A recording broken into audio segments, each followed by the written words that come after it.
Amados irmãos e irmãs, hoje já é o primeiro domingo do mês de agosto. E quando eu falo isso, você diz, nossa, é mesmo, como está passando rápido. A gente tem normalmente essa reação. E até se esquece de quem acelera o tempo somos nós mesmos. Nós mesmos é que fazemos esse ritmo alucinado que atropela a gente. Então, suba mais vezes ao convento da Penha, porque além das crianças, elas sobem correndo. Nós, além das crianças, todos sobem devagar aqui ao convento. E esse ritmo um pouco menos acelerado faz as coisas serem o que elas são, terem o tamanho que elas têm. Nossas dores, nossas alegrias, nossas preocupações. Quando a gente está muito acelerado, as coisas tomam proporções invertidas. É preciso tomar cuidado. Então, subir ao convento é um exercício de desacelerar. Isso vale também para os nossos momentos de rezo, nossos momentos de encontro. Já repararam como a gente tem se alimentado? Numa rapidez impressionante. Nem aos domingos, que a gente tem um bocadinho mais de tempo, a gente almoça como deveríamos almoçar. Faz a prece antes, come devagar, conversa com quem está do nosso lado, estica aquela refeição, como nos tempos dos almoços na casa da vovó. A gente acelera muito o tempo e isso traz doença para nós. Isso traz complicações para o nosso dia a dia. Quando vê, a vida passou e a gente nem deixou marcas. Mas o mês de agosto, eu não sei porquê, era tido como o mês do desgosto. Sempre se repetia isso. Agosto, mês do desgosto. Eu acho que é só por causa da rima. Mas uma rima infeliz, diga-se de passagem. Um outro jeito de olhar para o agosto era mês do cachorro louco. Também não entendo de onde vem isso.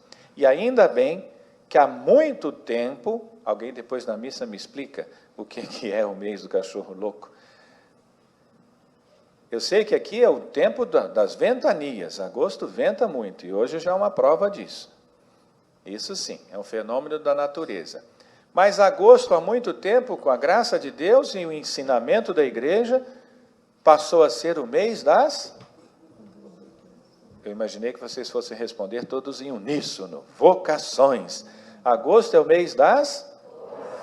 Isso, já há muito tempo a igreja instruiu a gente que em agosto é o tempo das vocações, de a gente rezar pelas vocações e, mais do que isso, de a gente perceber o chamamento de Deus na vida de cada um de nós.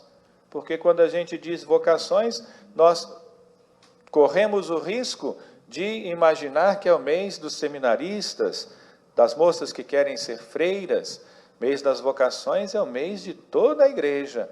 Repensar a sua forma de responder, sim, Senhor, aqui estou, pode contar comigo, como pai de família, como mãe de família, pode contar comigo como agente de pastoral, pode contar comigo como um servidor do Evangelho na política, na sociedade, onde quer que eu estiver.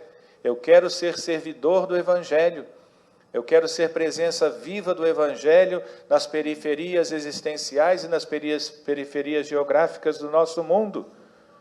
Cada um de nós é instado a, neste mês de agosto, rezar agradecidamente por ter nos chamado para ser sinal da presença dele onde quer que estivermos. Alguns servindo ao altar, servindo a palavra, lavando os pés dos mais necessitados. Outros sendo sacerdotes e sacerdotisas dentro do seu próprio lar ou no ambiente de trabalho. Alguns sendo enviados em missão, outros trabalhando ordinariamente no dia a dia das comunidades. Mas todos nós somos vocacionados e vocacionadas. É o tempo de rezar agradecendo e rezar comprometendo-se em viver bem a sua própria vocação. Nós ouvimos o trecho do Evangelho que Jesus tem um diálogo instigante. E é preciso prestar atenção. Aliás, prestar atenção com quem a gente conversa. É Jesus que está ensinando isso para nós. Às vezes a gente erra de endereço. Jesus pergunta a um homem que disse a ele, olha, me ajuda aí, meu irmão não está querendo dividir a herança comigo, me ajuda aí, fala para ele dividir. Aí Jesus, eu? Será que você está falando para a pessoa certa? Quem falou que eu sou o juiz que vou dividir a herança? Acertar o endereço é a primeira lição do trecho do Evangelho. Acertar o endereço. Às vezes a gente confunde o endereço. Então a gente tem uma coisa a ser resolvida com a nossa esposa, ao invés de a gente falar para ela, a gente vai falar para a nossa mãe. A gente tem uma questão para resolver com o nosso vizinho, ao invés de a gente falar com ele, a gente fala com o vizinho do outro quarteirão.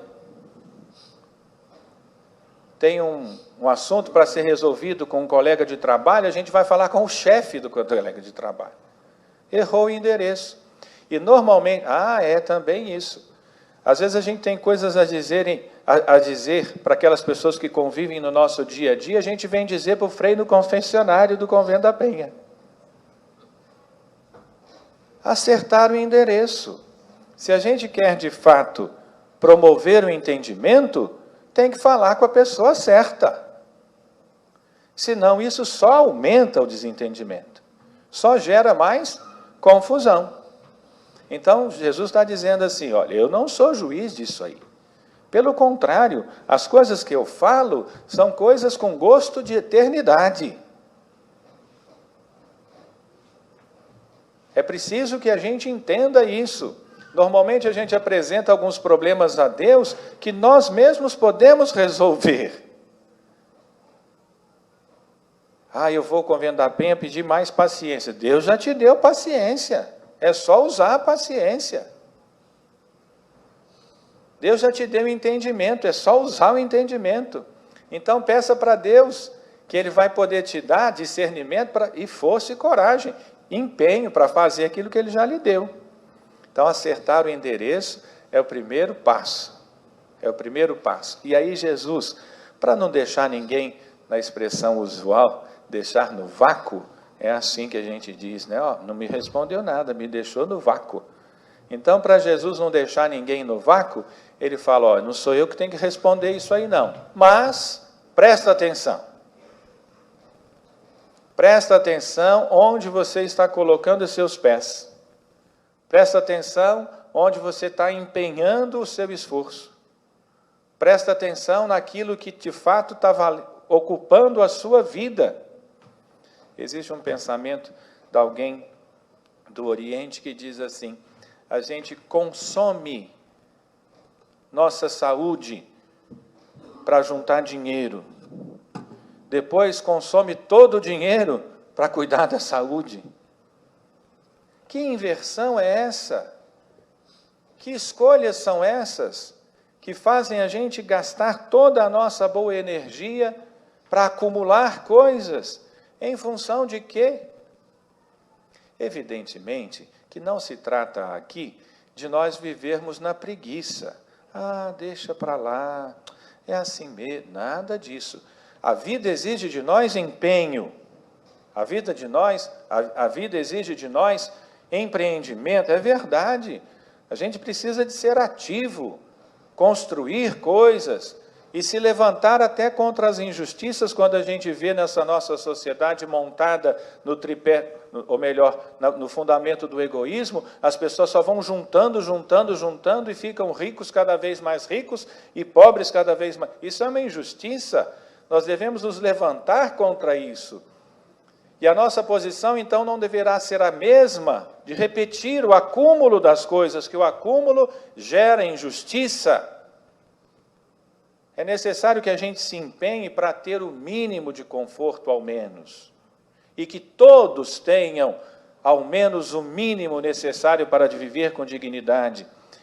Isso Jesus também nos ensina quando Ele nos mostra a necessidade da justiça, da partilha, da construção da fraternidade e da solidariedade.